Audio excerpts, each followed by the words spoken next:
we need to train people to open our emails. That I need to find a more eloquent way of saying that, because I feel like that sounds a little bit like not on the up and up. But essentially, the truth is we are either training people to ignore us or to listen to us. And we all know it, because think about how there's just a very, very small handful of people where like you actually click on their emails, that you're like, oh, I want to see what it says. They have trained you to open it, to believe that there's something worthwhile for you in there.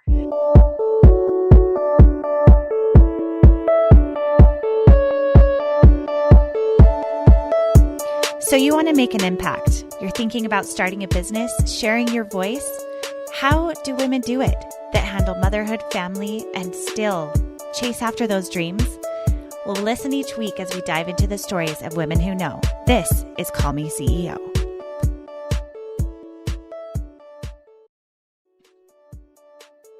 Hey everyone, you are in for an amazing treat, because today we're going to talk about productivity and how to get more done with Leah Remillet, who is the podcast host of Balancing Busy. I know you're going to love her. Grab a paper and pen, because we talk about specific time-saving hacks that are going to save you a ton of time.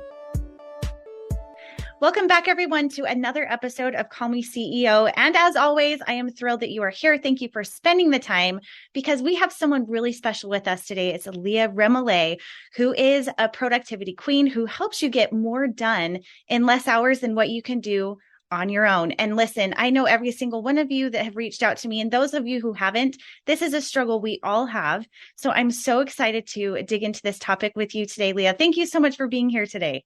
Oh, thank you so much for having me. I'm super excited. Yeah. So I want to have everyone get introduced to you a little bit more. Tell us about your family, your background. What gave you this path of finding a passion for this work specifically? So I love entrepreneurship. I mean, it is just in my bones, right? I think a lot of us can relate to that. You think back and you're like, even as a kid, I was trying to figure out how I could make money and how I could do these different things. And that is me. I have always loved entrepreneurship. And when I started my family and was having kids, I thought, oh, this is who I am. I'm a stay-at-home mom. That's what I'm going to do. And I love stay-at-home moms. And I have so much respect for stay-at-home moms. And I am in a sense a stay-at-home mom. I've always stayed home with my kids, but while running a company. And I found myself when they were very, very little. I had a 3-year-old, a 2-year-old, and a 3 to 4 month old. I would write these little blogs. This was back when blogging was like cool and it was just starting and it was this new thing. And we were in Hawaii doing undergrad. And so I would update, the family, everyone who's far away on what's going on with us. And I want to admit this because in case anyone can relate, I would, write down what everyone's doing. I'm like, oh, the hubby did great on his finals. And this one's riding a bicycle with training wheels. And that one is walking. And this one tried solid foods. And I just remember feeling like I'm never going to have my own accomplishments. That wasn't true, but I believed it. I felt like anything that I ever have to share is going to be that I aided them. And that is beautiful. It just turns out I am not quite saintly or selfless enough to be okay with that. So I really wanted to find something that could be my outlet, that could be my thing. And I did what about 1 billion other women chose to do during those early, 2010s. I thought I'm going to become a professional photographer because that would allow me to be home and do a little bit of work and have this outlet and all these good things. So, I started that photography business and it grew really quickly. I mean, I hit 6 figures within the first year. I didn't really realize how amazing that was. And simultaneously, I started this blog that was called Go for Pro because I was literally going for pro. Also, GoPros had not been created yet. And so I had this blog and I would share these things. And one day I said something kind of in passing because I didn't really share any of my own stuff. I shared what I found from other people because they were the experts, not me. And one day in passing, I shared something about a sale or something like that. And the comments section blew up. Everyone was like, wait, I'm sorry. How big was your sale? And how do you do this? And so I started teaching and sharing that. And I found that I chose photography not because I had any skill. Okay. No one had ever said like, you're really artistic. In fact, that was the opposite of what anyone ever said to me. I chose photography to be the vehicle for entrepreneurship. When I started teaching, when I started sharing, like, here's the system I used, here's what I plugged in, here's what I put in place, here's how I'm getting these sales and all of these different things. That's when I really lit up and realized what my true passion was. And so I've been teaching entrepreneurs ever since in one way or another. Now, somewhere a few years later, I completely burnt out because I was that hustle harder mantra, grinding myself to the bone. And when I burnt out, I was like, I got to find a better way. Like this is not okay for my kids. It's not okay for my marriage. It's not okay for my health. I ended up collapsing, blacking out, having to get taken away in an ambulance because I thought it was smart to stop sleeping. And I had to change everything. And so it was in 2011, 2012, where I just burnt out. I was doing horrible. It was like, yes, I'm seeing all this financial success, but I don't feel successful at all. I feel my marriage, my family, I feel deterioration. I feel exhaustion all the time. And so I knew I had to change it. I'm going to be honest. It literally took me collapsing, being taken away in an ambulance. Like I needed the hit upside the head version of making a change, but I realized, and I was like, okay, I have to find a better way because I'm either going to walk away completely from my business, which I love, or I'm going to find a better way, but I cannot do this. This cannot continue. And so I became obsessed with productivity, automation, systems, outsourcing, time management, time blocking, and just figuring out, can I do less but better? And then the more I found that, the more at first I kept it to myself because I was kind of ashamed, if I'm being honest. Like I didn't want people to know what a hot mess I was. And then I was speaking at this conference and all the women were together in the evening. You know how like at night, everybody kind of gets together. They're all chatting and talking. And I'm in one of those and everybody's talking. And one person starts to admit like that they're drowning and they start to break down. And then all these others start to be like, me too, me too. And here I was sitting there going, I figured out a better way. Like I've been holding on to this better way because I didn't want to admit how bad it had been. And I didn't want people to judge me. And that was the moment where I was like, oh, I don't care if I'm judged now. I am going to share and I'm going to talk about. And so that I would say for the last, 6 or 7 years, I just love, like, I want the money. I want the success, but I want it to be in balance. And so that's what I love teaching. Like, how do we build the systems to get more done, less time, make more money, less hours, full-time income, part-time hours? Like that's what I just geek out over. Oh, I love it so much. And I feel like that's so relatable for so many because when you're first starting a business, I feel like you have to play all the roles. You have to wear all the hats. Yes. And a lot of times you're so excited about it, it doesn't matter. And so you get to that place where you're like, I'll do all the things. But then eventually there comes a place where you break down and you're like, okay, this is a speed I can't maintain. And I know many, many who have been through this process. So I'm so thrilled to hear that you are going to share that formula with us today. And I'm curious, when you were in that point in your photography business, like how many years for you was that you were like, I've got to figure out a better way? It was about 3 years. And it was me running the photography business, also teaching. I had created a course that taught photographers how to reach 6 figures. And so it was not setting healthy boundaries, feeling like I wanted to hold on to all of it. I wasn't emotionally ready to let go of any part of it. Eventually, it took a while. It was not until 2015 that I finally emotionally, honestly came to a place where I could say, I am not a photographer anymore. I kept trying to hold on to it. I kept trying to hold on to it because it had been my first identity. And I had built some of my worth into that, I guess. And I finally in 2015 was like, I'm not a photographer. I am a strategist. I am a coach. I help entrepreneurs. I'm a teacher. That's what I do. But it was a process. So I started my business in 2009 with a 3-year-old, a 2-year-old, and a 4-month-old. I got it up to 6 figures within that year, 2010-ish.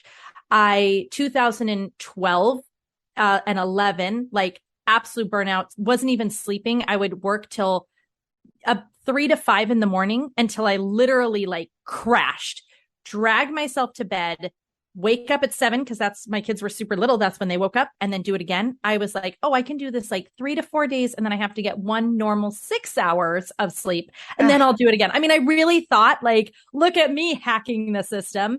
It was a bad idea. And then I started pulling back, building all of these different systems. And I pulled back, from that just being on 24/7, you're just always available, to really working 3.5 days a weekish. But it's interesting to look back and go, and even then I still couldn't fully let go of everything. It wasn't until 2015 that I finally said, okay, I brought it to where like, oh, I'm only doing 1 shoot a month. Oh, I'm only doing 1 shoot every 2 months, but I couldn't get myself to just let go. And I finally had to acknowledge, this isn't serving me. It's this weight that even if it's not taking time, it's taking mental energy, and then finally let go, and then really, made that shift. Yeah, that's so powerful. So let's dive into these tools. What would you say is the best place to start? I think acknowledging that you're at a place of burnout would be the first place I would think to start, but what would you suggest? No, I love that. I think the first place is acknowledging, and maybe it's not even an acknowledgement, it's an assessment. What do I like and what do I don't like? What feels good right now, and what honestly feels crappy? It does not feel good. And we actually have a resource. I have a productivity quiz that I've made. So if people go to leahremillet.com/quiz, they answer questions, and I identify how much time you're probably actually losing a week. And then depending on which category you fall in, is it a ton or is it not too bad? Then based on that, I share what I believe your number one productivity PowerPoint is to start with. So it kind of depends on where you are. Now, I'm just going to say, if you are at the highest level of burnout, exhaustion, overwhelm, and I say, hey, carve out some time to build some systems and some automations, that person is going to look at me and be like, are you kidding? I don't have time to sleep, let alone make some time to make some time. So to them, I'm going to say, honestly, the first thing you need to do is outsource. Whether that means somebody comes and watches your kids for a while so you can start to build those systems, or that means you hire someone to help you, or whatever that's going to mean, the very first thing you're going to need to do is just outsource, even if it's temporary, to get some time back so that you can make some shifts. For someone who's more in between, they're somewhere in the other areas, it's probably going to start with some acknowledgement of, what are all the things that I'm doing, first of all? And I love to just do a brain dump, like grab out, paper, pen, notepad, and just brain dump. Here's all the roles I'm playing. Here's all the things I'm in charge of, all the things that I'm doing. And Camille, I love how you said, like at the beginning, we wear all the hats, we do everything, and we love it. We're not even sad about it. We're like, yes, I will learn how to code today, and I will learn how to produce a podcast tomorrow, right? Like we just do all the things. And that's what we need to do as for a lot of us. And so that's great. But when we take a moment and we start writing it all out and we say, okay, what are all the things that I am doing? And then I like to circle and square. So I circle the ones that are like, these are non-negotiable. I'm not letting go of these. These have to be me. And then I square. And this is kind of funny, but I literally think I'm like, these are the pointy edges in my life that like feel kind of pointy and uncomfortable for me. I square the ones that really I don't like. They drain me. They're frustrating. They're not my genius zone. They're exhausting. And so taking that list, I can now start to ask myself some of those tough questions of like, well, can I let go of some of this? Do I even have to be doing these things? Could I put a pin in it? I love to say, pin it for a minute. Like, you don't have to pin it forever, but pin it for a minute. Like, can we just hold tight on this for a minute to create some space for you so you can breathe again? So you start looking at those things, and then where you have the non-negotiables, where you have the things that you're like, these have to happen. Within those things, are there some areas where we could implement some simple systems, just some simple systems that are going to make this a little bit easier?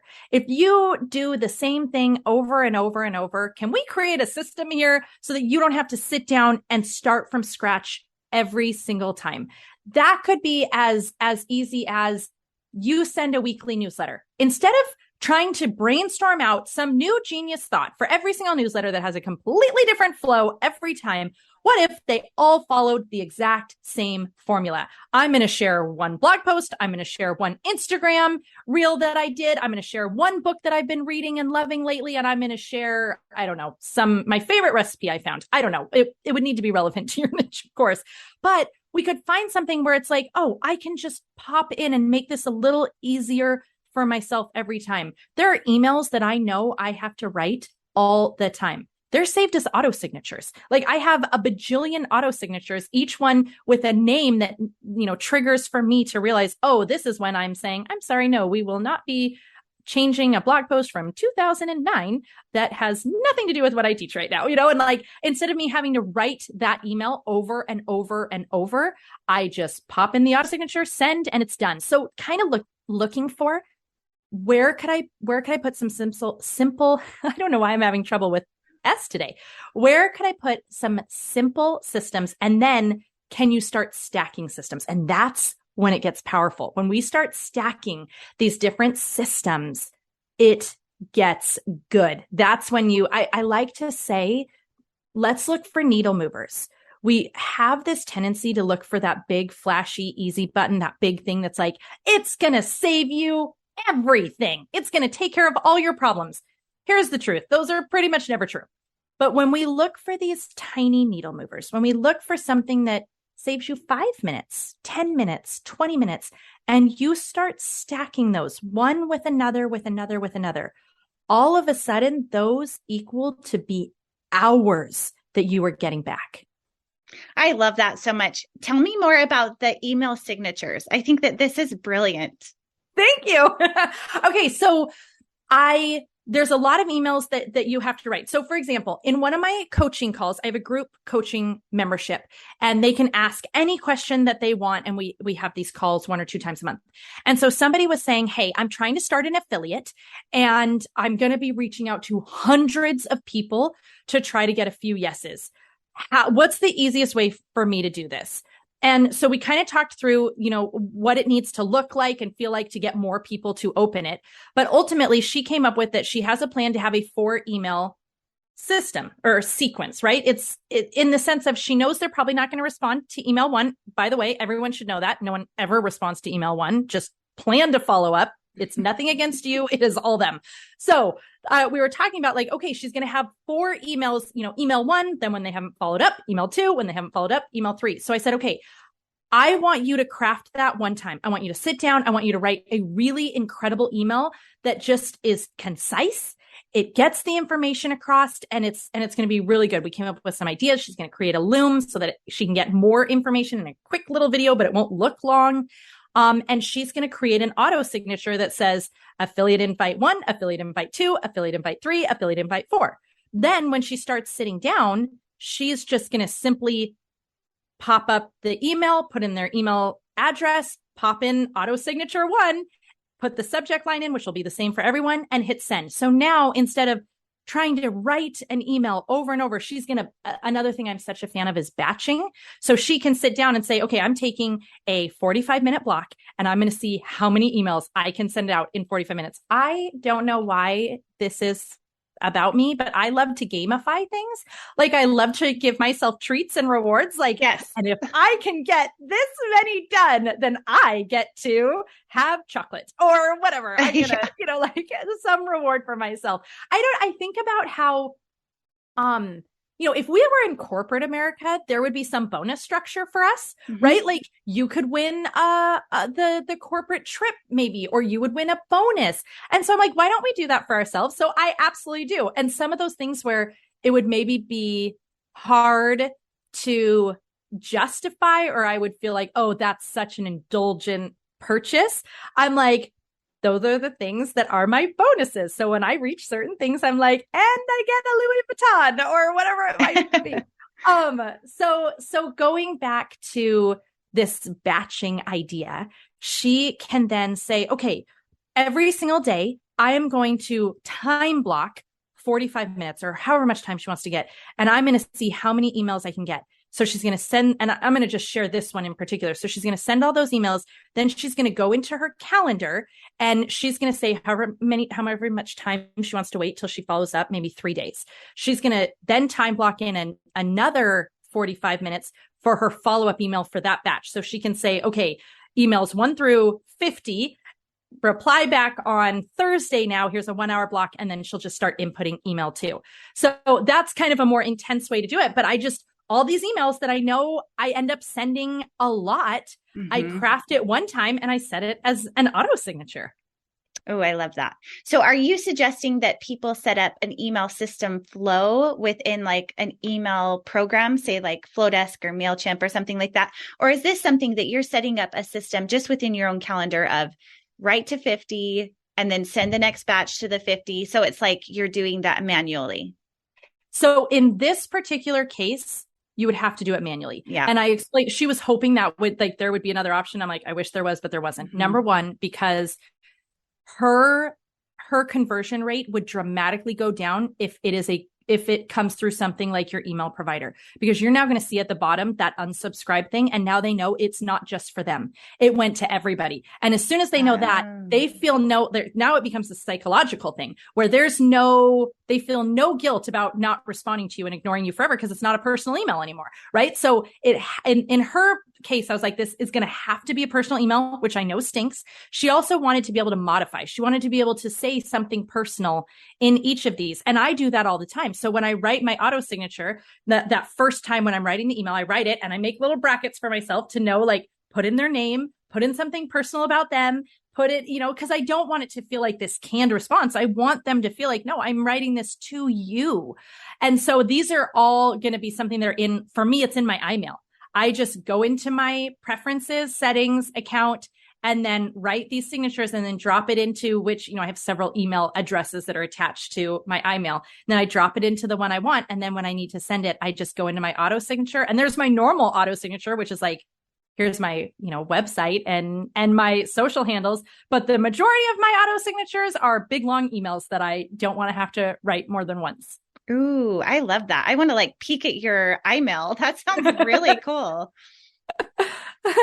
So what would you say so I love that hack for that email situation because all of us have emails. Do you have hacks that you like to do for social? I know that that's a huge drain for a lot of people is social media and DMs and all of that. How do you feel about a way to save time in that regard? It is such a huge strain. So within social media, I really do think that, again, having a bit of a formula, the way I was talking about with a newsletter, like, oh, I'm going to do this, this, and this. Having to sit down and try to come up with I need to post something. What do I say right now on the spot is really, really hard. So instead, coming up with a little bit of a formula for yourself, I know that I have a podcast that's going to go live every week. So I know I'm going to make 2 reels off of each podcast. Now that's 2 reels of content. Then I'm going to make 1 reel that's going to be just a really, really simple. Like I have to admit there was one that was just trending that was like, oh, Instagram doesn't want photos anymore. And I was like, oh, I can jump on that bandwagon. That's right. really easy reel to create. Right. So I'm going to make something like that. And then I have some other things that I know in my head that I create. So for example, I really believe in this concept of doing less but better. Well, we're balancing the busyness, right? We're balancing trying to do a lot of things, but I still really want to be fun mom. So something that I started doing when my kids were really little is I would go and find those random holidays, like National Chocolate Day, it's Cheeseburger Day, it's whatever. I would find those holidays and I'd pop them into my calendar.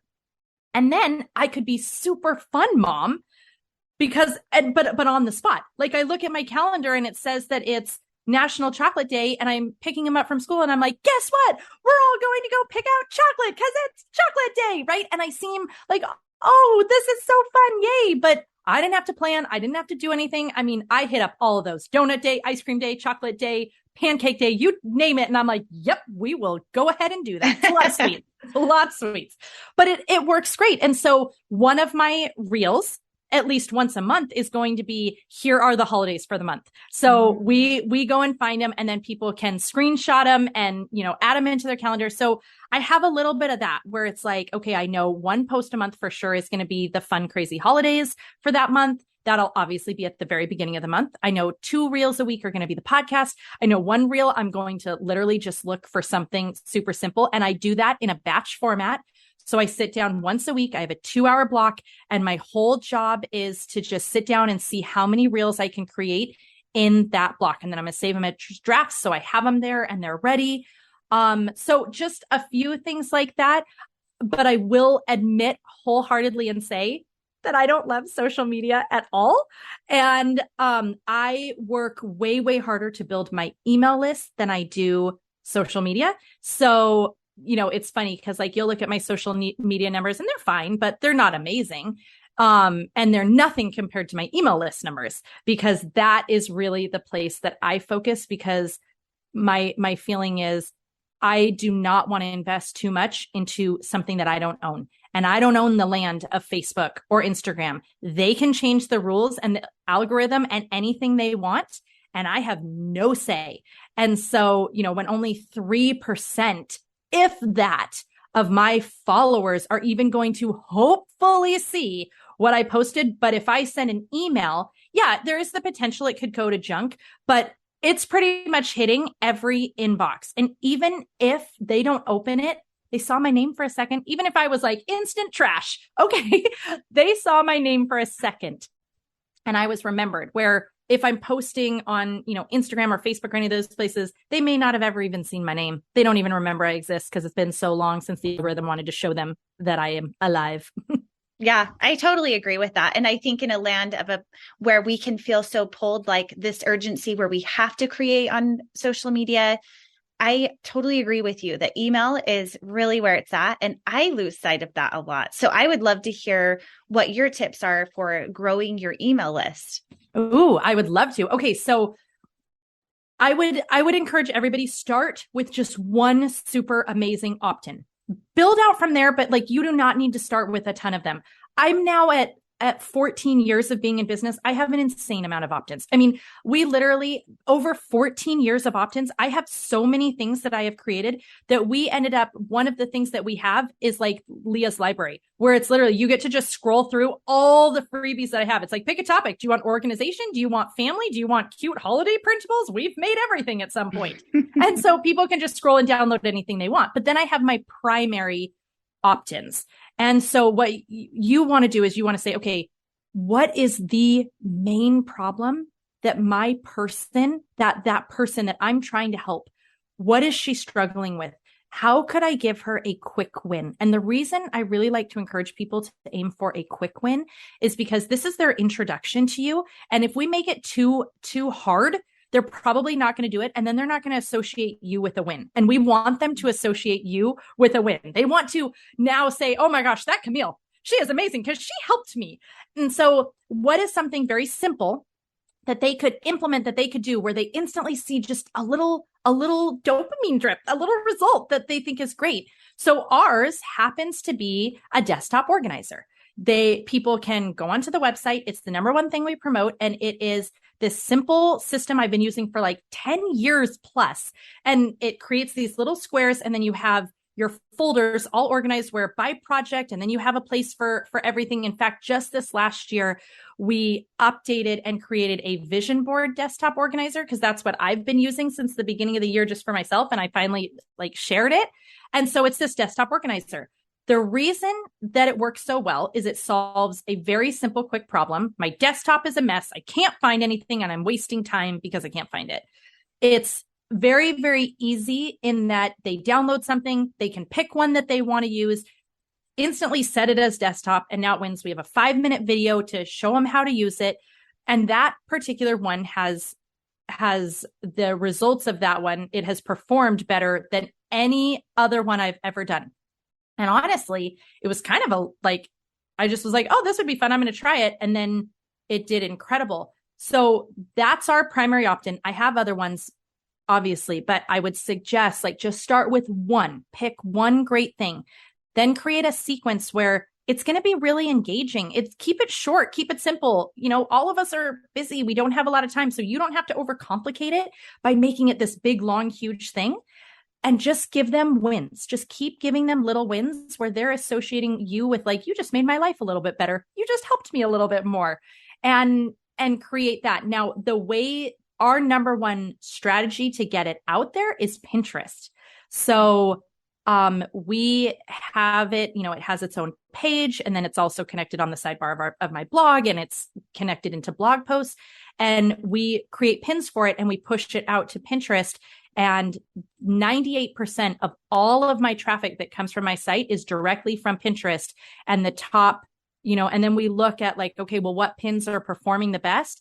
And like out of 15, probably 12 of them are different pins around that desktop organizer. So we just really, really, I try to push other things all the time because I'm like, but I created this awesome thing and this awesome thing, but it's that stinking desktop organizer that everybody loves. That's amazing. I think Pinterest, especially with longevity, it's oftentimes my oldest pins from like 2013 that are still giving me the best traffic. So I feel sad for people who don't have that longevity because I feel like that it does still generate so much traffic if they're older, which I don't know why. I think Pinterest is, like everything else, they're always changing things and it's kind of a complicated mess. But I love that you talk about quick wins because I feel like that association of solving a problem, especially where it's visual like that, seems like it's so tangible. Like you don't have to jump through a whole bunch of hoops to get it. It's like, oh, I want that. Let me download it. Like that is brilliant. Are there other ways that you've shared your email opt-ins as well, aside from Pinterest, that you've had success with? So I definitely would really encourage people to have a sidebar on your blog. If someone, let's say you have a podcast, let's say anything, you're sharing a blog post and they come in and they're like, oh, that was helpful. But especially if we're talking about Pinterest, okay, you click on something and you come into almost always a single blog post. So you've got some really amazing real estate on the side to make a sidebar that shows, oh, you love this? You should take our quiz. You should get this awesome freebie. You should try this. So I would absolutely encourage everyone to put a sidebar on your blog and have the only thing you're promoting is yourself.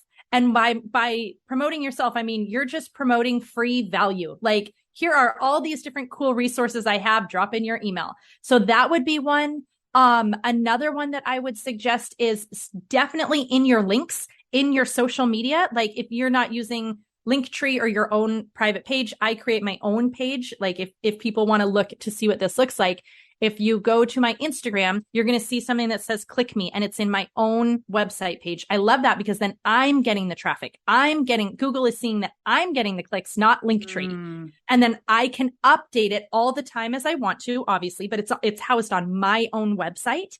And then within that, I have like 3 of our top freebies listed in there. So then in my social media content, as I'm talking, or even in my stories, I'm like, oh, by the way, I have this really cool free resource. Go click my bio. It's going to be my bio link. It's going to be in there. So that's another place. And I think people forget to talk about their freebies on their social media, like over and over and over. Don't worry.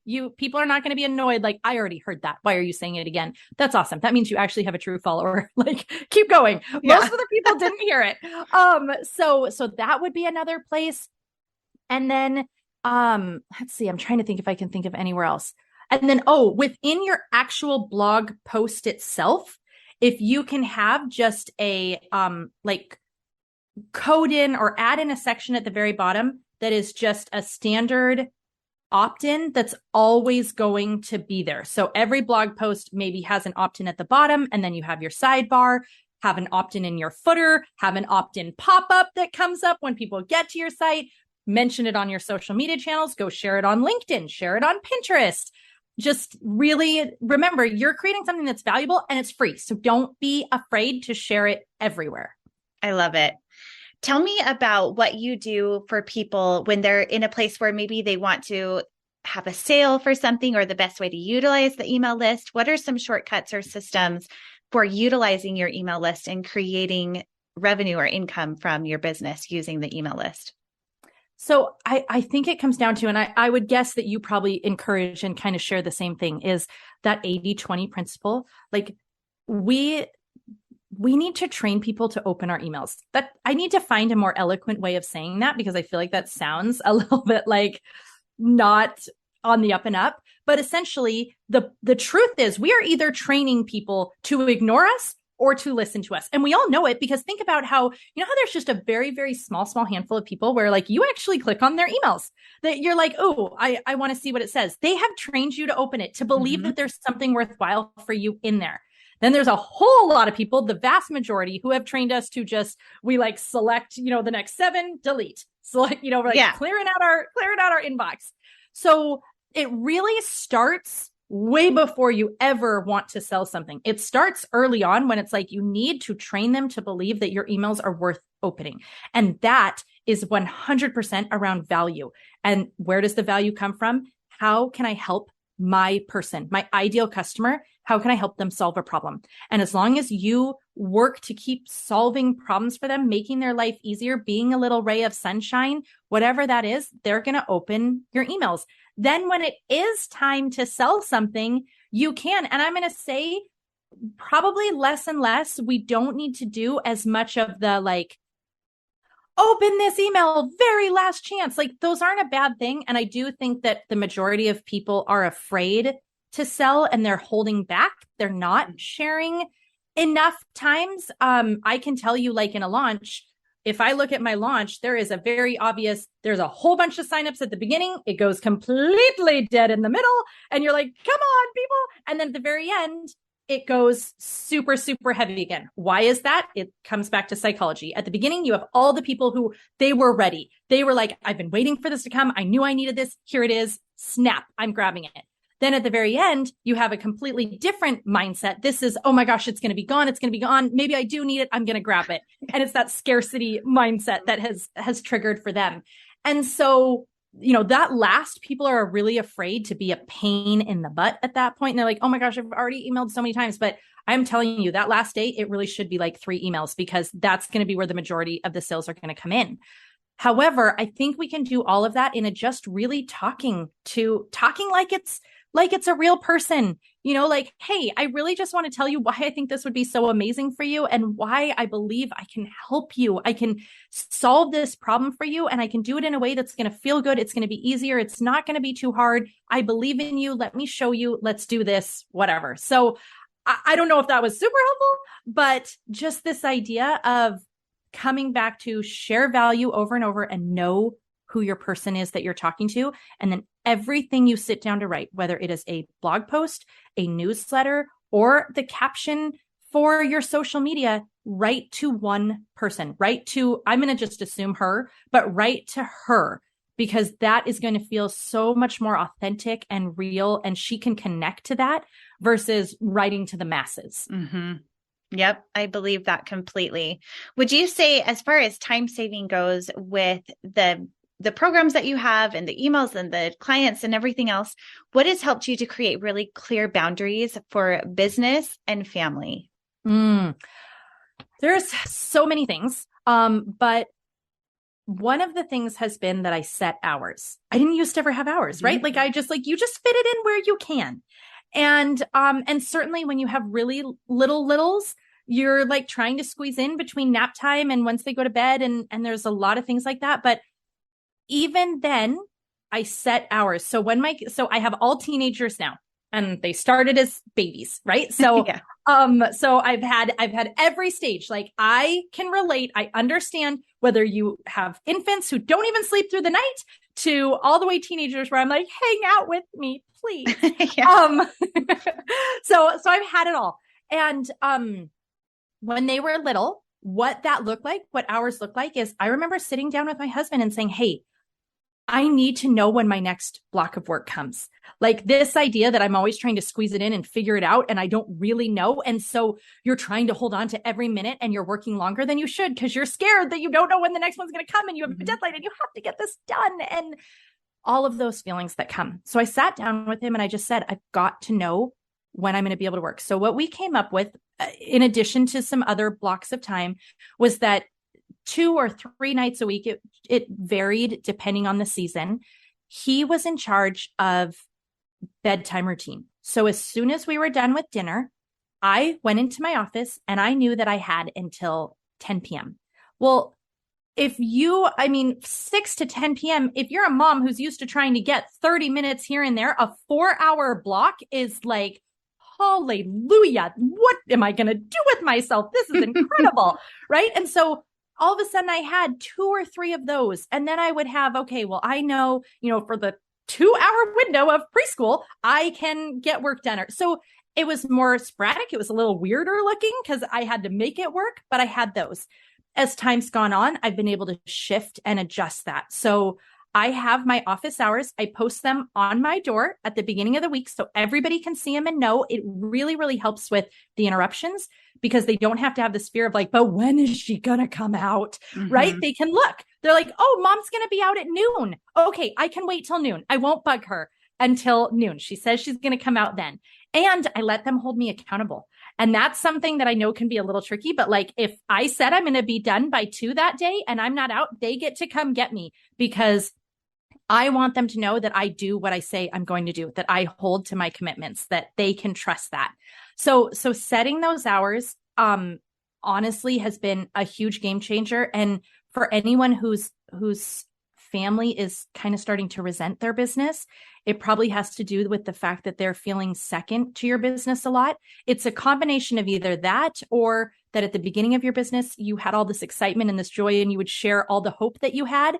And now you've accidentally made a shift and you're sharing all the negative. This is going wrong and this is hard. And so it's really hard for them to get excited because it seems awful. They're like, this seems horrible. Why are you doing this? And you're like, no, I love it. It's just, I'm venting to you.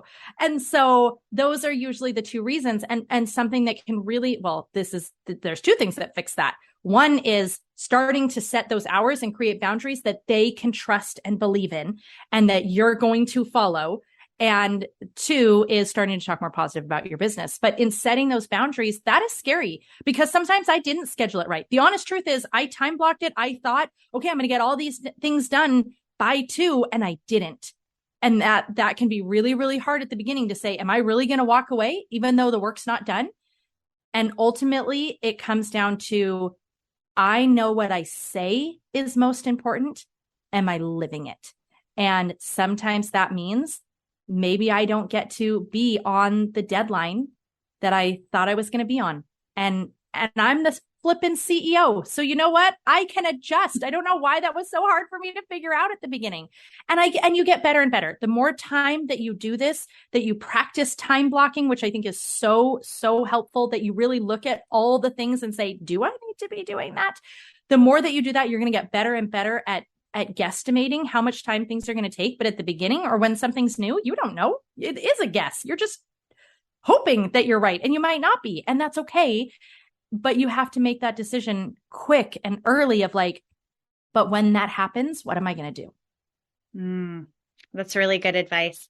Is there a piece that you would give of advice for someone who's wanting to outsource but is afraid to? This is something that I help people with all the time. So I'm curious what your approach is with that. Some tough love. Yeah. So a lot of times it comes down to people either believe no one can do it as well as I can. There are a few things where that is true, but sister, guess what? You are not the first one to ever create this. There are people who can do this really, really well and pretty stinking close to as good as you can, and maybe even a whole lot better. So that needs to get let go of. The second thing is I'm not worthy. I don't deserve it. Like, I don't have the money. All those feelings of guilt. I should be able to do all this. So one of the things that I did for myself, because I felt that too, when I was first trying to outsource, I was our sole breadwinner. My husband was in graduate school. There was no income coming from him. I'm our entire income. And I'm also trying to be stay-at-home mom and volunteer in the classrooms and be all the things and not scream and yell at everybody all the time because I'm so flipping exhausted, right? Like that. Yes. That was me. I will raise my hand and admit that. And as I was, thinking, oh my gosh, I want to outsource, I also was thinking, oh, but then you're going to give up some of that money. All these different things. The very first thing I ever outsourced was cleaning. And I don't necessarily always suggest that, but for me, the frustration that I felt when I would walk out of my office and the house was just a mess, and it just would weigh on me all the time of like, I would just feel so good if I could at least walk out and it would be clean. It wouldn't be the one more thing that I'm not doing well enough. And so I went to my husband and I said, I want to hire a house cleaner. And I know that seems crazy, like to even add that into the budget, but I really feel like this is going to help me. And I told him, I said, can we just try it for a month? That's one thing that's like a principle of this I want people to take out. Nothing is forever. Just try it. You don't have to commit to doing this indefinitely. You can say like, hey, I'm doing a 30-day trial. If you can help me save enough time that I can make more money, I can keep you on. If you can't, I can't, right? It could be whatever. But I said, I'd like to try this for 30 days. And I think you are going to see such a happier wife, and you are going to like the results of that happier wife, that you will never want me to not have a house cleaner. And then I made sure, all the mamas get what I'm saying, I made sure that he was like, I love that she has a house cleaner. She is so much happier and energetic at night. And guess what? He would never, ever, ever ask me to not have our house cleaner. So that was my first thing, because I was having so much frustration and guilt and shame around the way our house felt and looked. But a lot of times what I'll encourage people to do is, what is one thing that you could outsource, that if you outsource this, it would free up time where you could make more money? And I actually did do that with this. So, I took, in the early stages, I took the time when she was cleaning, and my very first house cleaner was like a high school student. I was not paying her almost anything, right? Like, you can start small. Like, was she perfect? No. Could I have done a better job? Yes. But did I have to? No. So it's fine. Right. So I started with her, and the 3 hours she was there a week, I only allowed myself to do income producing work while she was there. So that helped me to justify it, because now I could work on things that actually made more money, which then allowed me to be able to pay her. It made it easier. So a lot of times I will suggest that if you're trying to start with outsourcing and you're really having a hard time and you've got some mental blocks, outsource something that either could make you more money, or during that time when they're going to be doing the thing that you would have had to have done, you do something that is an income producing result, so that it makes it easier for you to then justify. Now, over time, I got more comfortable and I was like, no, you know what? I just deserve the house cleaner and I don't need to do a thing. And so I shifted that, and I took those 3 hours, all while my kids were in elementary school. While the house cleaner was there, I would go to the school and I would volunteer in each of the rooms for 1 hour. So that was how I spent that time. And I loved it. Like, I would leave the house and the house would be like, ooh, and then I would come home and it would be sparkly and smell clean. And I felt amazing, because I felt like, well, I spent that was the best way I could have spent that time. I was with my kids, being present and involved, and someone else did the stuff that, like, yeah, I can do, but it's better to let someone else do. So that's kind of my take on getting started. I love that. I think that's a really interesting perspective too, because then it really fine tunes, how am I spending my time and what is actually moving the needle and producing income, rather than getting lost in the busy work of, oh, I have to do this or I should do this, where it maybe doesn't really make much of a difference. So I think that opportunity to look at it from that perspective is really good. Yeah, I've asked people. Now, this is hard. It's completely not fun. So I get that a lot of people won't do this, but there are 168 hours in a week, right? And what I will challenge people to do if they're considering outsourcing is, I'm like, track what you do for the entire week. What's crazy is I love to do this at, I've done this at mastermind retreats I've hosted. When they all get there, I say, okay, here's a form. I want you to write down what you did for the last week, hour by hour. Of course, no one can do it. Like, everyone's like, I think, and I set that point of like, if we are not careful, week becomes month, becomes year of us not being intentional and not knowing where our time is going. And time is the most precious commodity we have. It is not money. It is time. You can always get more money. Money is in abundance. Time is limited. That is the only thing that is truly limited. So that shift in and of itself can really change and help us to start prioritizing better. So then I encourage, okay, track for a whole week everything you're doing. you're going to, see some of the stuff where you're like, well, that's a big time waster. I probably don't need to be doing that. You're also going to see things that you start realizing, oh, I could probably batch these together and get these going faster. And you're also going to find some things and recognize some things that you're like, I hate doing this. I joke, I'm like, there are certain things that I loathe. I'm like, I loathe going to the grocery store. I loathe laundry. I loathe cleaning my house. So I outsource them, right? I'm like, I can have it delivered. I can have someone do the laundry for me. I can have the house cleaned. And I am a better version of me when those are done. My kids like wearing clean clothes. We like when their socks don't stink, right? But this way, these things happen. And it happens in a way that I can put my time into those things that are my genius zone, that do allow me to be either more present for my family or producing more results or income or whatever, or just taking care of myself, getting your workout in or getting enough sleep or, whatever we need for ourselves too.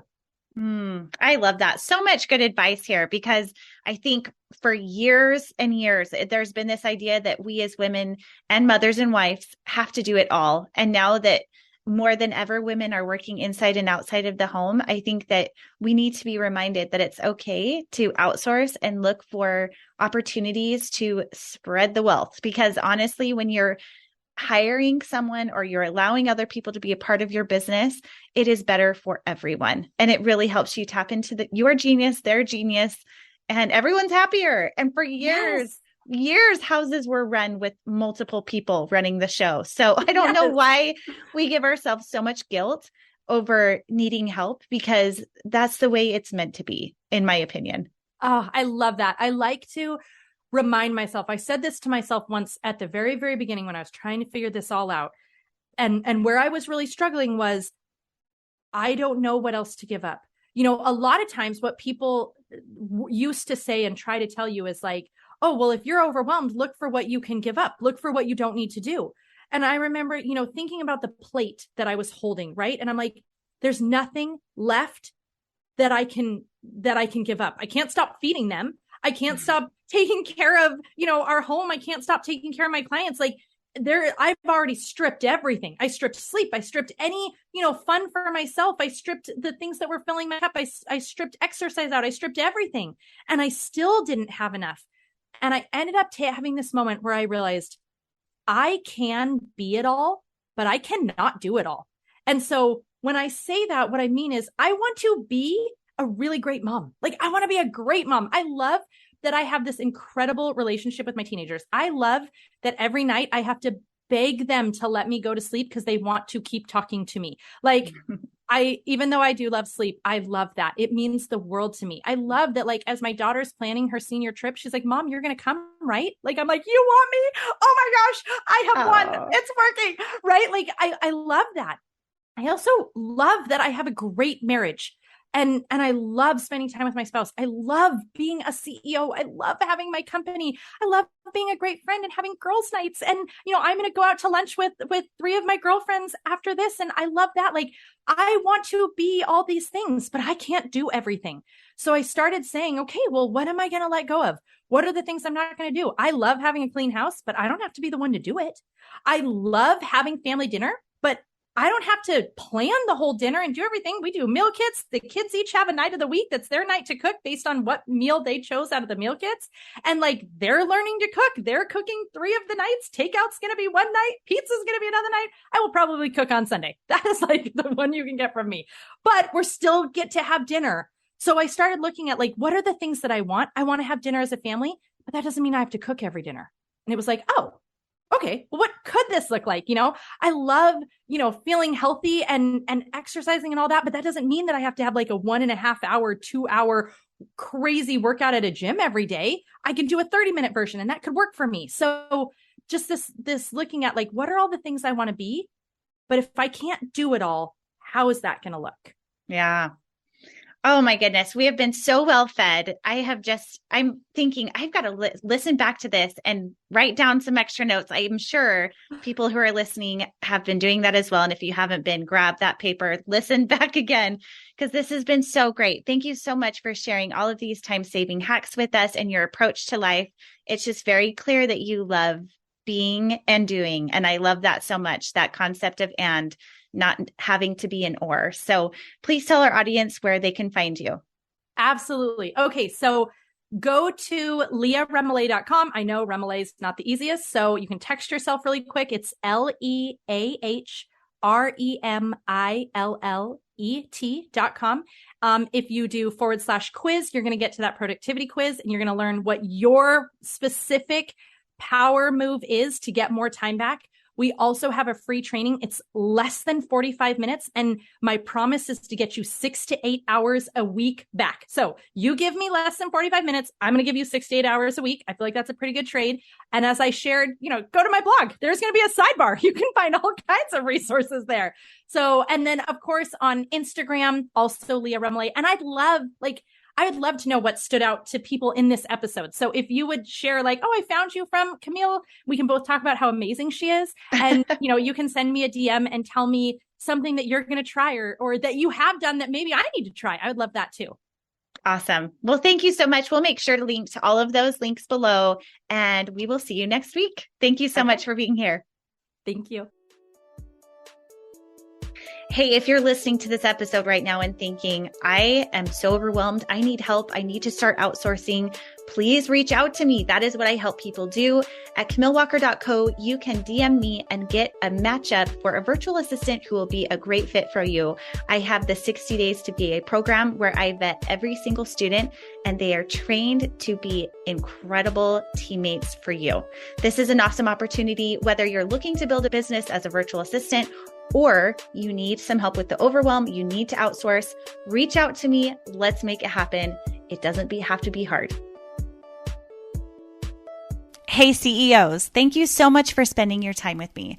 If you found this episode inspiring or helpful, please let me know in a comment and a 5-star review. You could have the chance of being a featured review on an upcoming episode.